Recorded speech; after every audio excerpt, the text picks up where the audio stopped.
આજરોજ પાટણ શહેરમાં આવેલા શ્રી આનંદ પ્રકાશ સ્કૂલમાં 3 પરગના બ્રહ્મ સમાજની સભા યોજાઈ હતી, જેમાં સમાજમાં વિવિધ સામાજિક સુધારાને લઈ ચર્ચા કરવામાં આવી, જેમાં ખૂબ મોટી સંખ્યામાં વડીલો સહિત યુવાનો ઉપસ્થિત રહ્યા।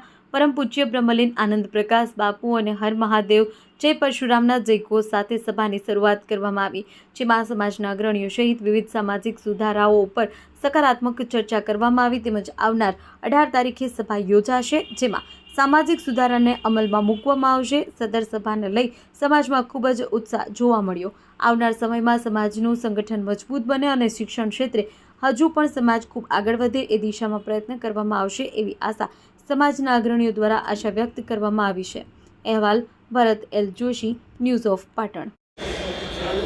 આજે બ્રહ્મ સમાજ કેળવણી મંડળ પાટણ પ્રમુખ શ્રી વિનોદભાઈ, મહામંત્રી શ્રી હેમુભાઈને આગેવાની નીચે સમાજના નવીન બંધારણ માટે આજે સમાજ એકઠો થયેલો, એમાં જે કંઈ સમાજના નીતિ નિયમોમાં સુધારા વધારા કરવાના હોય તેના માટે સમાજે બહાલી આપી છે અને જે કરવા જોગ સુધારો છે એ સુધારો કરવા માટે સમાજે 18 એકે બહુ મોટી સભા બોલાવવા માટે એમને મંજૂરી આપી છે।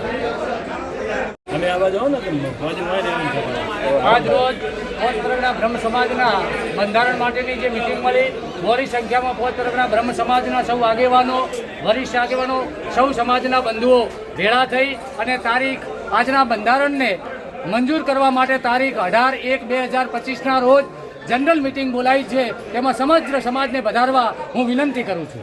3 પરગણા પાટણ મુકામે વડીની અંદર ભેળા થઈને અમારા 5 પરગણા જે છે એના 3 પરગણા આજે મળીને જે બંધારણો નક્કી કર્યા છે એ સમાજના કેટલાક સુધારા વધારા સમયને અનુકૂળ જે કરવાના હતા એ પ્રમાણે સર્વસંમતિથી આજે સમાજે નિર્ણયો લીધા છે।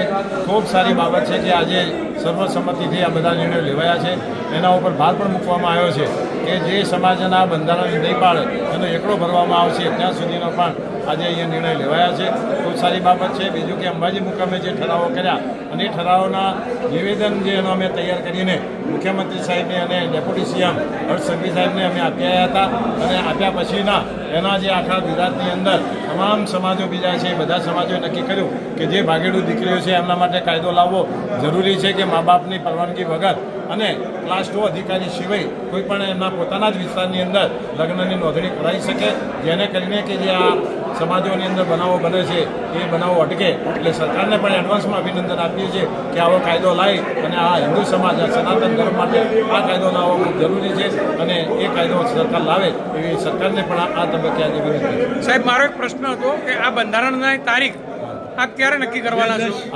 આ તારીખ અમે બધા સમાજે નક્કી કરી છે કે 10/2ના રોજ 10/2 રોજથી અમલ કરવો।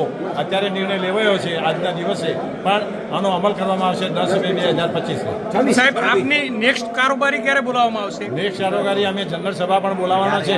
આજ તો કારોબારી હતી પણ 18 એકે અમે ફરીથી જનરલ 18/1/2025ના જનરલ સભા બોલાવીને એની અંદર પસાર કરશું। ઓકે, ધન્યવાદ। બોલો આનંદ પ્રકાશ મહારાજ કી।